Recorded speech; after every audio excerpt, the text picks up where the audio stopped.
Shout out sa iyo dyan mga idol! Panibagong araw at panibagong video na naman ang aking ipapakita sa inyo. So boom, nag-drive ako guys. Iikot ko kayo dito sa Vancouver, Burnaby, New West. Pero yung lugar nga to ngayon, ito ay Patulo Bridge. Papakita ko sa inyo itong Patulo Bridge, lumang tulay dito sa matatagpuan sa New West. Ito yung nagkukonekta ng New West papunta ng Surrey, King George. Pwede kang dumaan dito pag ikaw ay galing sa Vancouver.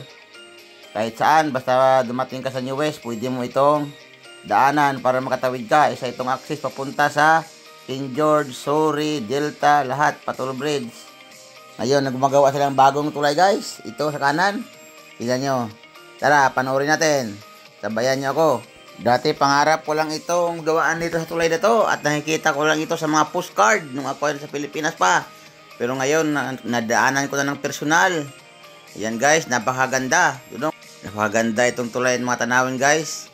Sa sunod, videohan ko yung paligid nito para makita nyo guys. Tuloy-tuloy pa tayo. Isa ito sa makipot, pero mahabang tulay dito sa Canada.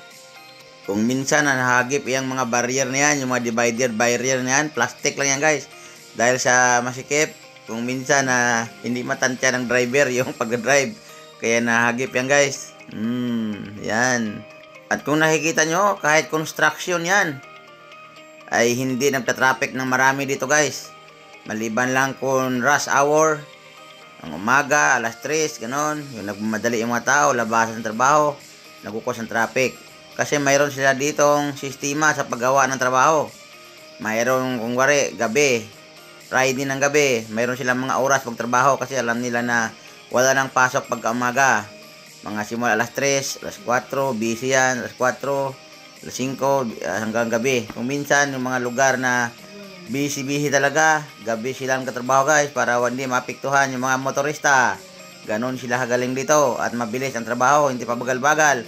Kapag binungkal nila yung kalsada, hindi abutan ng 1 linggo yan. Sira agad yan. Kasi dito ay nagtatrabaho halos sa hindi yung pabagal-bagal. Mayroon silang sistema sinusunod. At iwan ko kung anong style yan na hindi magaya sa Pilipinas. Sana ganyan din sa Pilipinas guys. Na mabilis magtrabaho, quality, hindi nagkrak-krak dito. Wala akong nakitang crack-crack dito.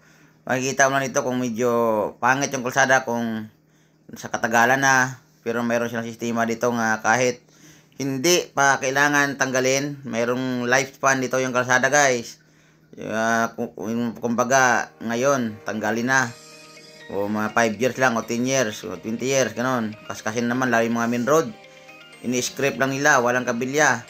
Ang bilis lang, at saka yung truck na malaki, parang umiipot lang sila ng asfalto na may buhangin na simento na itim, kompleto na. Pagdaan, tapos na. At may nakikita na akong ganyan sa Pilipinas, pero hindi lahat. At yan, kung nakikita nyo, may kalumaan na talaga, yung mga build naman niya, yung mga bakal niya. Yan mo. See? Alas 12, alas 2, alas 3 pa ako dumaan dyan ng hapon, tanghali. Pero hindi masyadong traffic dito guys. Kung mayroon man, may mga nangyayari kagaya ng aksidente dyan, sinira yung tulay, mga gano'n, naging one way na lang, kaya mabagal yung daloy ng sakyan. Normal na talaga yan. At yan, sa puntong yan, malapit na tayo makatawid guys. Kung titingnan ko, halos 5 minutes din ako nag-drive dyan bago makatawid. Kasi ang laking ilog yan. Hindi ko lang na-videohan kasi nakalagay yung cellphone ko sa cellphone holder. Kaya naka-STD lang dyan. At nakapokus sa pag-drive. Bawal dito mag-cellphone habang nag-drive. Bawal mag-drive. May cellphone dito. Mahuli ka ng pulis. Ang mahal ng bayad guys. Kaya mas mabuti na lang ilagay mo sa cellphone holder. Steady yung cellphone para safety tayo. Okay guys. So nakita nyo na kung gaano kahabang tulay at gaano kaluma. Gaano kaganda. Gaano kapangit. So hanggang dito na lang muna guys yung ating kwentuhan guys. Nakatawid na tayo sa tulay. Maraming salamat sa inyong walang sawang panonood.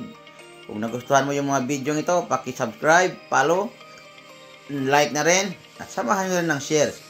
Maraming salamat. Saludo ako sa inyo, sa mga kapwa kong Pilipino. Saan man kayong sulok ng mundo. Mabuhay! Bye!